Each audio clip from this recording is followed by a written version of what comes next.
I want to be a filmmaker. I've always been fascinated by TV and by the movies, and I spent a lot of my time growing up making home movies in my backyard with my friends. So when came time for me to pick college, I realized I couldn't afford to go to a film school outside the Midwest. So I decided to come to Mizzou instead. At first, yeah, I was frustrated that I wasn't learning much about filmmaking in my college. But in my junior year, a class was offered that allowed students to work on a film being shot here in Columbia. The movie was called Mil Mascaras, Aztec Revenge, and the plot was about the famous masked wrestler Mil Mascaras saving the world from a possessed head of an Aztec chieftain. Yeah, it was ridiculous, I know, but also it was awesome. The movie, it opened a lot of doors for me. I tried really hard, and the professional crew, they noticed. They referred me to other contacts they'd made, and I got the opportunity to work on other features and a bunch of shorts later that summer after the movie had wrapped. Unfortunately, since I still had a year of school left, I had to turn down a lot of shoots, and as senior year rolled along, I became frustrated with the fact that I had to keep saying no to these projects. I felt like I needed to be doing something, you know? So I decided to make my own movie. It was a great experience, but it was also really challenging at the same time. Am I caught? Yep. Scene 2, 1, take 1. Mark.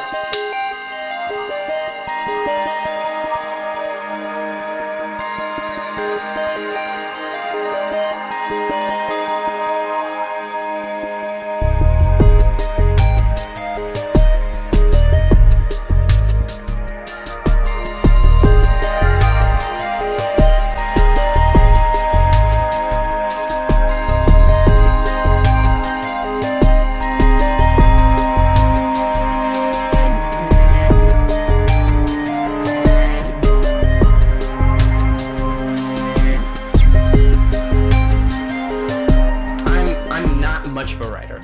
I want to someday be a cinematographer. So sitting down and writing a script wasn't going to be easy for me. Luckily, my roommate is a talented writer. He just finished a short story called The Day the Music Died, and he asked me to read it. I loved it, and I figured that this was like the perfect style of story for my project. So I set out adapting the story into a screenplay. The main challenge that I had to overcome at first was that the story was voiced by a narrator. I didn't want to do that, so I structured my story in a way that what was happening in the present was intercut with different flashbacks from the past. Once I had finished the script, I needed to find my cast and crew, and I needed to set the dates to shoot. Finding the crew was actually really easy. I called a bunch of close friends that I'd worked with on other projects.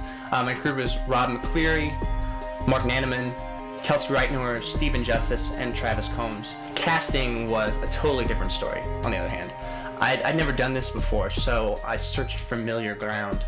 Denise Saylor, a friend of my roommates, and a theater major at Stevens, and Ben Kaplan, a friend who I'd met on the Mill shoot, they were my actors.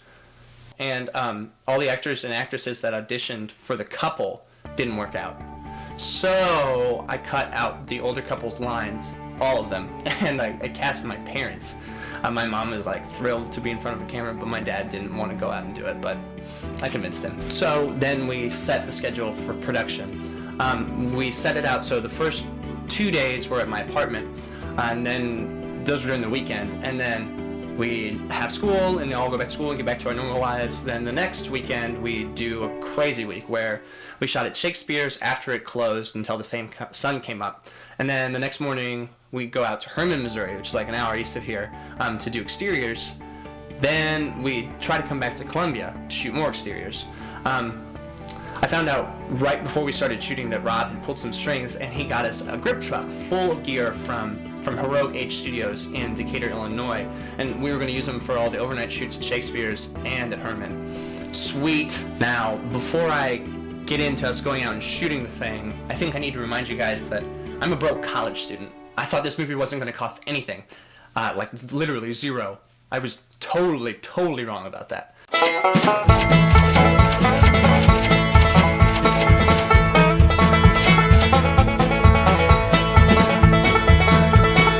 So this is This is our lighting setup for day one. There's Mark, DP, Kelsey, First AC, Travis, Key Grip. Hey, I'm Dan. Here's our interior dash-mounted lights, party lights. Backlighting with 2 bulbs placed back there. 215'd out everything. Sound audio capture from the HVX. Talent wave high. It's Denise. Is this a twit vid? Yeah, it's TwitVid. Oh, Ben. yeah. We began production on the second weekend of February.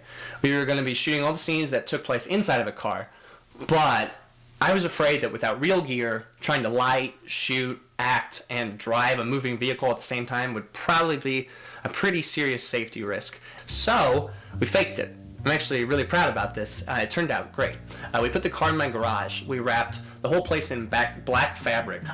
We lit it with like household bulbs all over the place, and we rocked the car to make it look like it was moving. It actually worked out really, really well. When we all saw the footage, we were pumped. Spirits were totally high.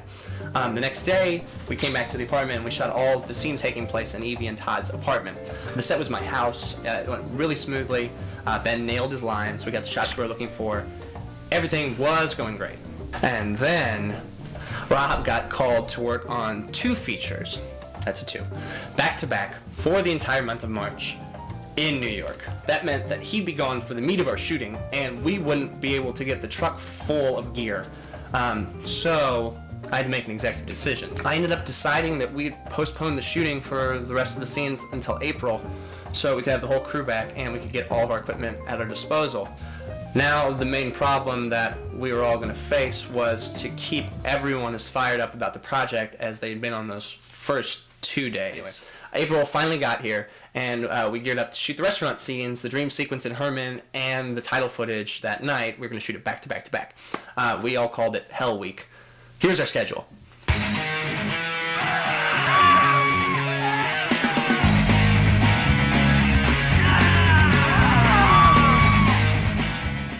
It sucked.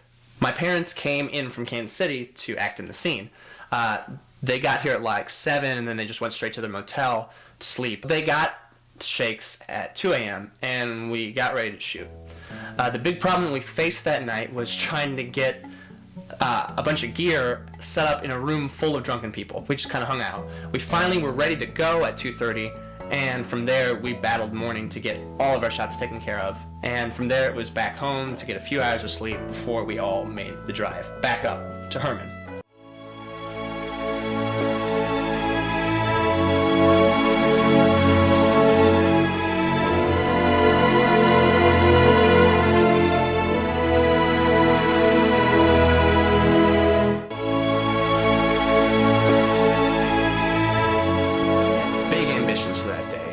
We were shooting Evie's dream sequence, so I had a very, very specific plan of shots that we were supposed to do. After like 10, 12, 15, 20 takes, we finally had enough. We decided that we had our shot. And then, at the end of the night, we all sat down to watch our footage. That's when we realized that in every single take we did of that shot, there was a house in the background, a paddle boat in the background, and a dog walking through in almost every single one of our takes. How did we not notice that? Things like this happen, you know? Just have to take a deep breath and move on. Once I got home and slept a little bit, I realized something. Production was done. We had finished shooting my first movie. It was a great feeling. My movie isn't totally edited yet, but once school wraps up, I'm gonna take a week to finish it up. I honestly don't really know what to do with it from there. Maybe send it to some festivals. I don't know. It doesn't really matter. This was a project for me, you know, to keep my sanity. And we did it all the way through. We collaborated as a team. Nobody was getting paid. There were a lot of crazy circumstances, a lot of late hours, and we all got on each other's nerves at some point, but we finished it as a team. We did it.